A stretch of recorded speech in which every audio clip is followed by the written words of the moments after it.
Les funérailles de la reine Elisabeth II approchent.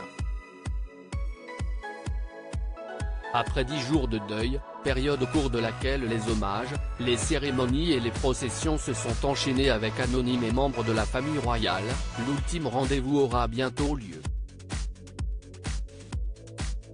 Ce lundi 19 septembre, le clan Windsor, les dirigeants étrangers et les têtes couronnées ainsi que le public seront réunis une dernière fois pour accompagner la souveraine dans son dernier voyage vers Windsor, où son père et son époux le prince Philippe ont, eux aussi, été inhumés.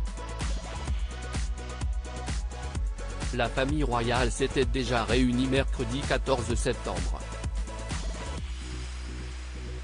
Les enfants de la reine, Charles, Andrew, Edward et la princesse Anne, ainsi que les princes Harry et William se tenaient derrière le cercueil de la défunte souveraine pour l'accompagner dans la procession menant son cercueil à Westminster Hall.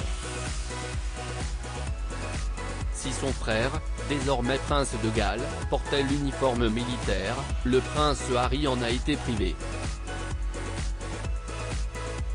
Et il en sera de même pour le jour des obsèques, exception faite pour la veillée des petits-enfants organisée ce samedi 17 septembre. Attristé dans un premier temps, le prince Harry aurait finalement compris la décision de le priver de cette tenue bien particulière le jour du dernier adieu à sa grand-mère. Son porte-parole l'a en tout cas confirmé à The Mirror, il portera un costume classique lors des événements en l'honneur de sa grand-mère.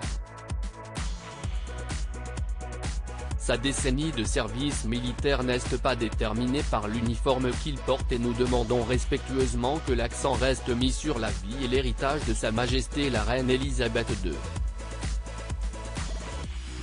Le prince Harry n'est pas le seul à avoir été soumis à cette règle. Son oncle, le prince Andrew, a lui aussi été privé de l'uniforme, à l'exception de la veillée des princes de ce vendredi 16 septembre.